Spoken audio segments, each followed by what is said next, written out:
So Noel is here to talk to us about Bell Sunday as our tower captain. Are you doing it from there? I will do, yes. Okay. But that's a little early for me.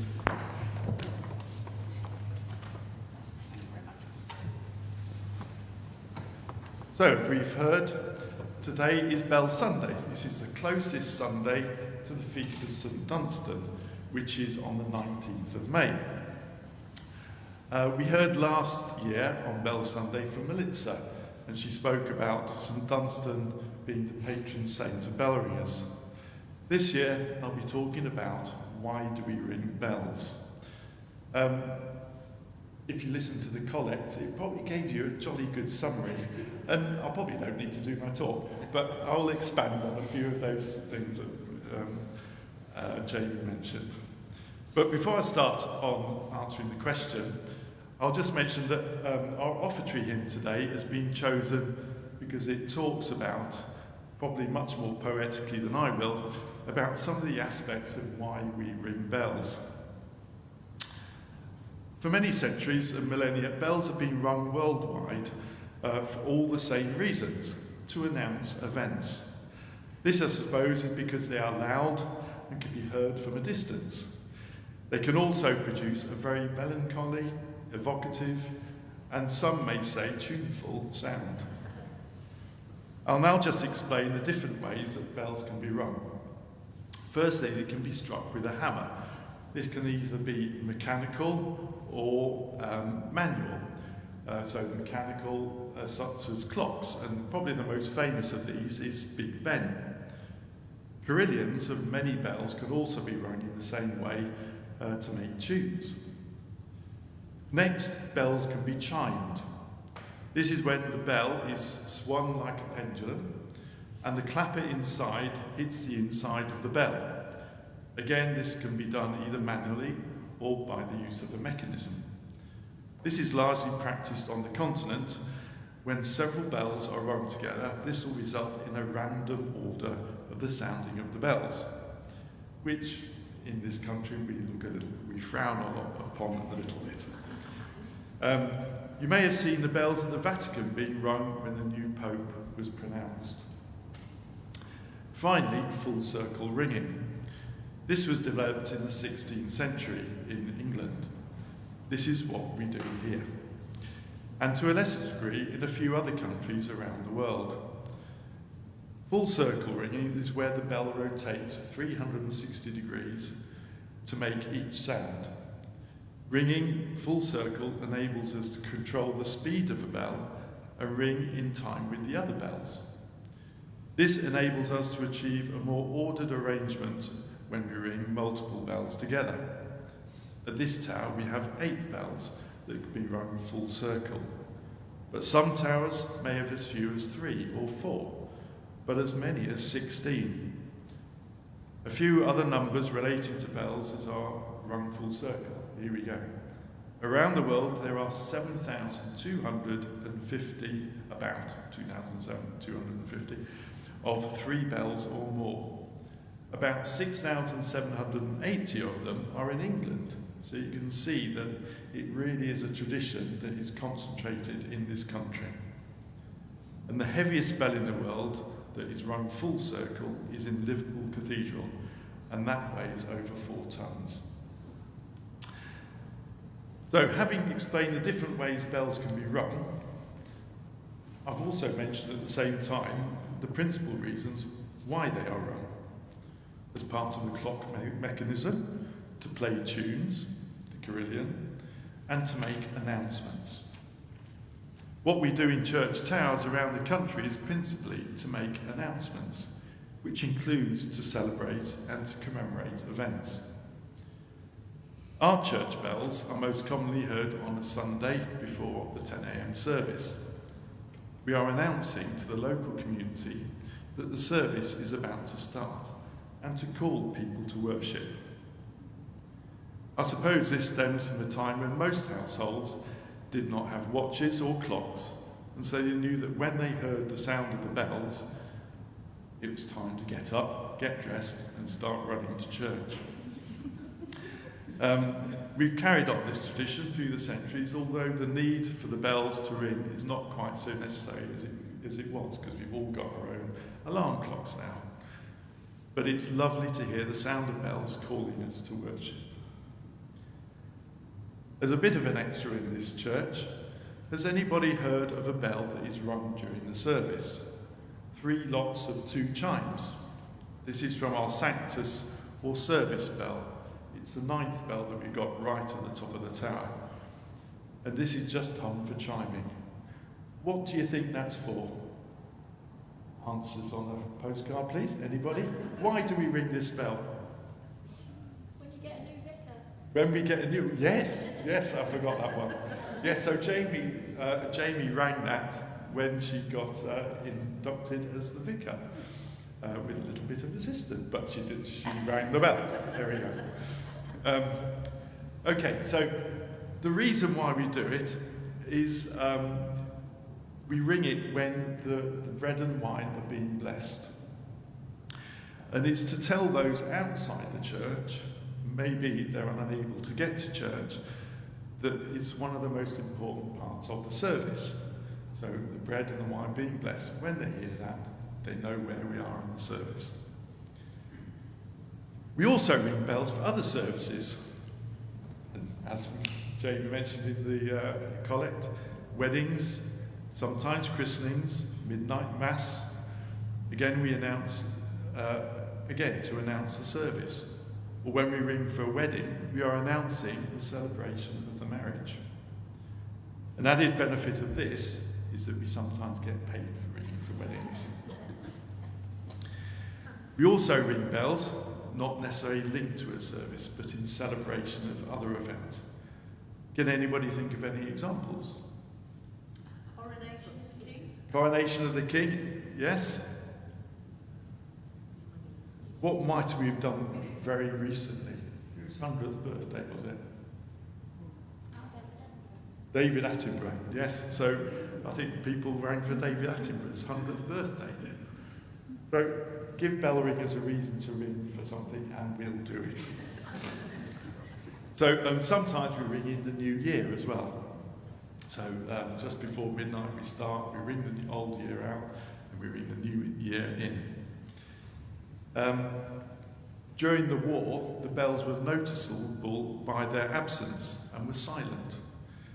They would have been rung in the event of an invasion. Thankfully, they were never called upon to carry out this role. And there is an amusing episode, as they all were, in Dad's Army that covers the subject. Some of you may remember that one. There is a way that we can change how the bells sound, and that is to half or fully muffle the bell. This is when we put a piece of leather on one side of the clapper, and it deadens the sound of the bell as it hits the inside. If we put on just one side of the bell, it's half muffled, so we get a loud sound from one side of the clapper and then a quiet sound from the other, a bit like an echo.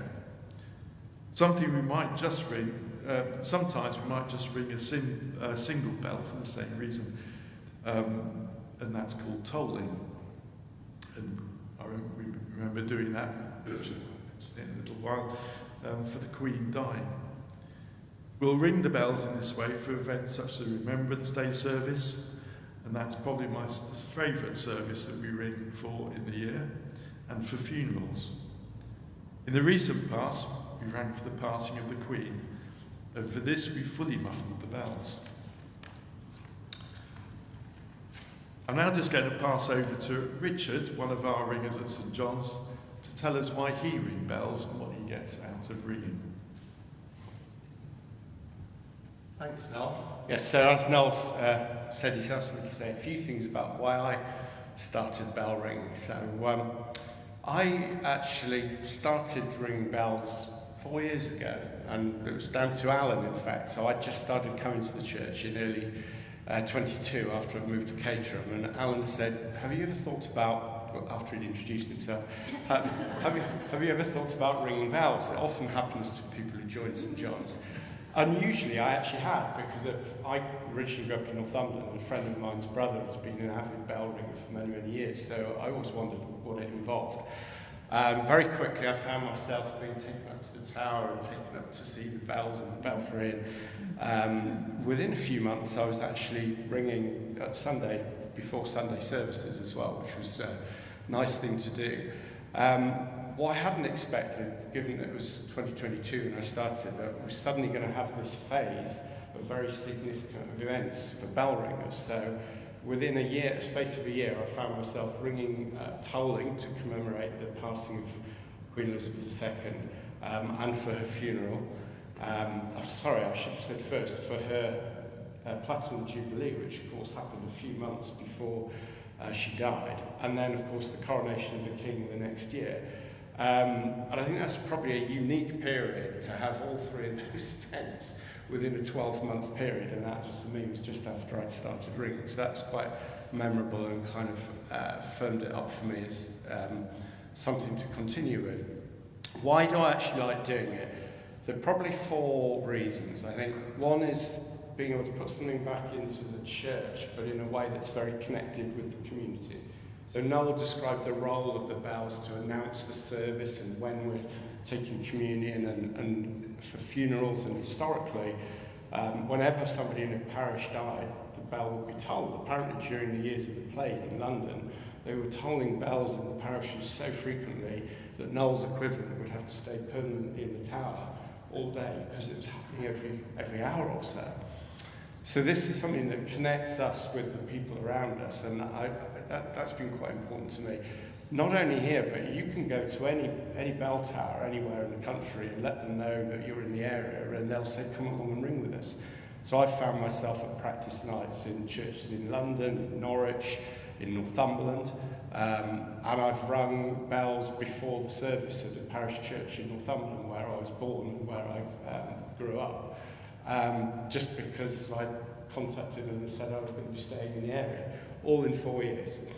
I think the second thing is that this is something that's been done for hundreds of years. There's only really one way of doing it. You can't really change the technology or the approach. And I think that's pretty unique to be able to do something that people have been doing for 400 or 500 years, and hopefully will be doing for another 400 or 500 years in the same way. It's great also to learn a skill that has no real limits, particularly when you're my age. There's no way I'm ever going to get to the kind of heights of bell ringing that Noel and Susan have achieved, for example. But there's always another milestone to aim for and always another skill to learn. This year I rang the tenor, the covering bell of my first quarter peal, so that's a bell ringer, that's a fairly significant milestone, but there are many, many more ahead. And I think the other thing is that to ring bells, you're doing something very unusual for a musical instrument, say, because each bell is effectively playing one note on an instrument. So it's like one string on a violin or one key on a piano.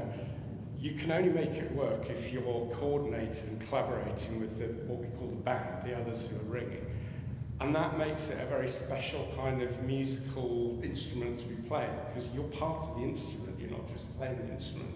And if you get it wrong, as we frequently do, you can hear that. But when it works, it sounds good and it's nice to do. So I think they're the main reasons that I enjoy about ringing bells and why I've stuck with it. And I think hopefully that last point about how you have to work together as a team to achieve something that you couldn't do on your own is probably the most significant for me. So thank you for listening. Thank you very much, Richard. That was great. Now, Richard mentioned about ringing a quarter peal. This is when we ring for a length of time, it's about 3/4 of an hour, non-stop. We can also go on to ring peals, which are 4 times as long. They last about 3 hours. This is a bit of a marathon of ringing. These are sometimes rung just for fun, believe it or not, but more often than not, they are for a particular reason, to celebrate and commemorate an event. So, as we've heard, as well as serving the local church and community and being part of a 4-century-old tradition, ringing is an enjoyable pastime and a hobby. It provides gentle and physical and mental exercise. You can see I've been kept fit over the year. I'm a bit of an Adonis, really. Not really. But it can also be very challenging. You can ring once or twice a week, or every day and every evening if you wish. And you can ring peals and you can ring quarter peals. There's a great social life where you meet people from all walks of life and all ages and able to visit new places. On our recent holiday to Scotland, Susan and I rang at 4 locations: Richmond in Yorkshire, the ruined cathedral at Dunkeld Lincoln Cathedral and Alnwick. And we socialised with the ringers there, going to the pubs and tea shops afterwards. So you're part of a team and a community. As well as the ringers at St John's, Susan and I ring regularly throughout Surrey at practices, on outings, and with old ringing friends from the past.